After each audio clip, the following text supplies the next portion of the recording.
Барлықтарыңызға қайырлы күн достар. Сіздермен бірге Диана. Бүгін сіздермен бикеш саусақтары деп аталатын торт, яғни орысша дамские пальчики тортын дайындаймыз. Бұл торттың қамыры қайнатпалы қамырдан жасалынады. Ең алдымен ыдысымызға суымызды құямыз. Содан соң сары майымызды саламыз. Бұл тортты үй жағдайында жасасаңыздар дәмі өте керемет.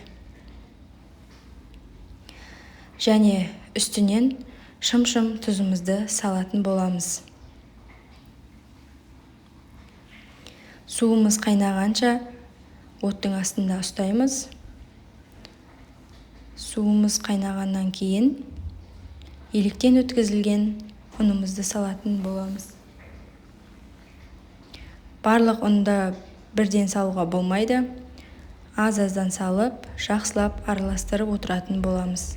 Және ескеретін жағдай, отымыздың астын баяулатамыз. Осылай жақсылап араластырамыз. Ұн түйіршіктері мүлдем қалмауы қажет. Қалған ұнымызды саламыз. Және тағы да жақсылап араластыратын боламыз.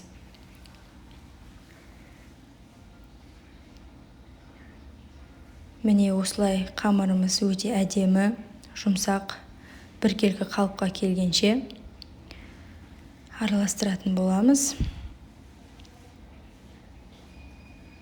Және де қамырымызды оттың астынан алып, су қажет болады.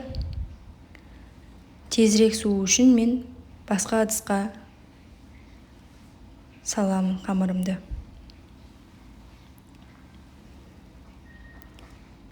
Және де қамырымыздың суы өте маңызды.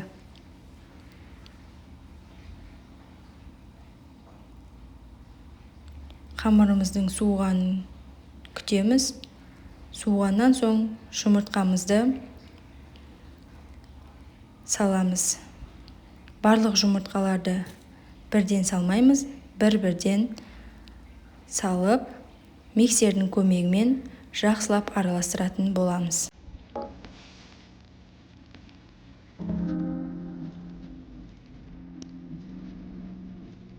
Біркелкі қалыпқа келгенше осылай миксердің көмегімен жақсылап араластырамыз. Ал енді міне қамырымыз осындай қалыпқа келу қажет. Өте жұмсақ, воздушный қалыпқа келу қажет. Енді кондитерский мешокқа салып, табамызға құямыз.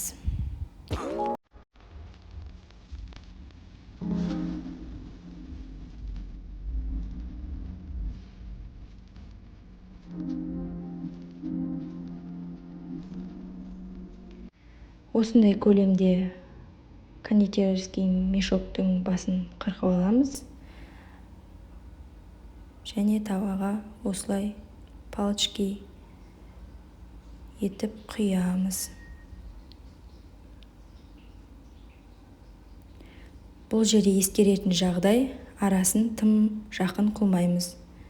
Себебі піскен кезде палочкалар көтеріледі.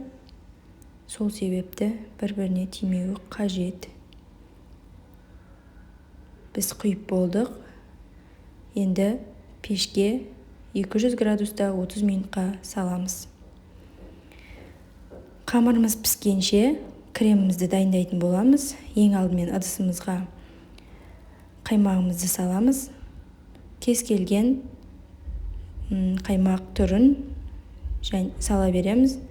Және 20% болуы қажет. Қаймағымызды миксердің көмегімен жақсылап араластырып аламыз.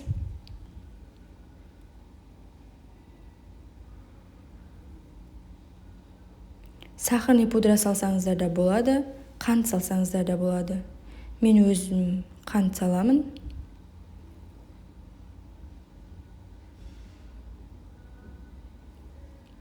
Дәміне қарай саласыздар. Тәттіні қатты ұнатсаңыздар, көбірек саласыздар. Орташа салатын қаласаңыздар, орташа қантты саламыз. Біздің үйдегілер тәттіні өте қатты жақсы көреді, сол үшін мен қантты өте көп мөлшерде саламын. Қант салғаннан кейін осылай миксермен жақсылап араластырамыз, қантымыз ерігенше.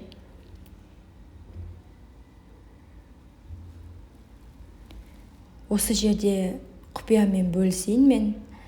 Мен крем дайындаған кезде сухой молоко қосамын, яғни фрима.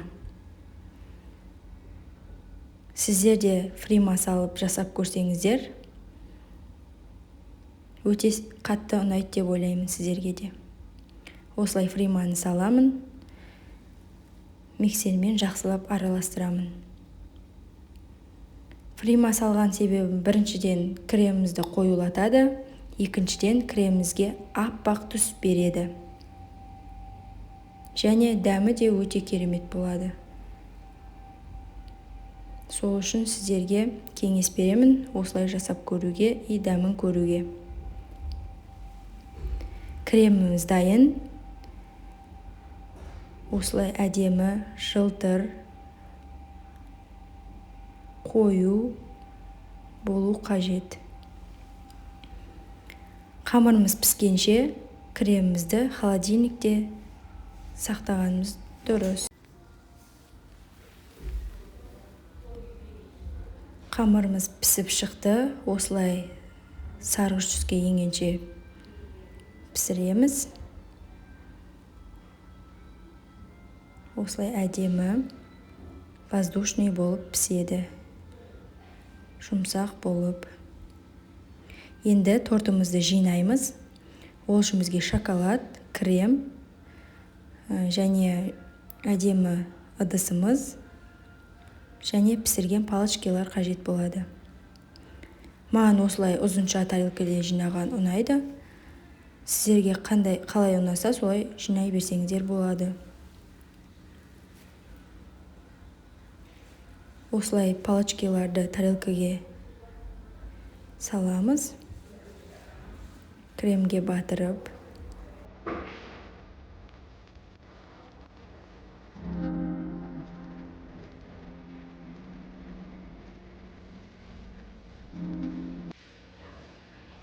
Дәмі өте керемет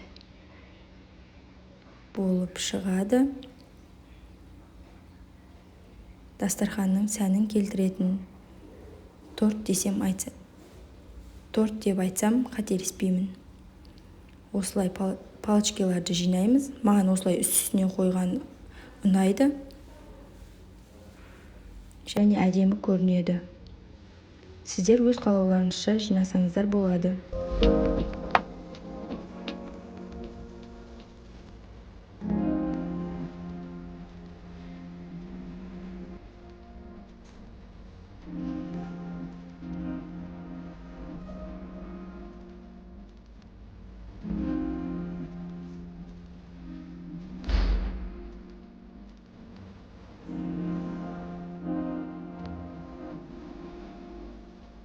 Келесі кезекте шоколадты құямыз бетіне.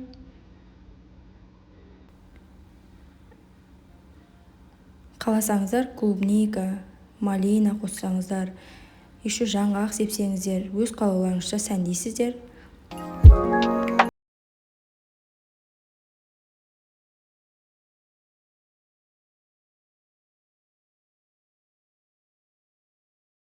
Лайк басып, комментарий жазамыз және тіркелеміз. Осылай әдемі болып шығады. Жасап көруге кеңес беремін. Ас болсын, сау болыңыздар.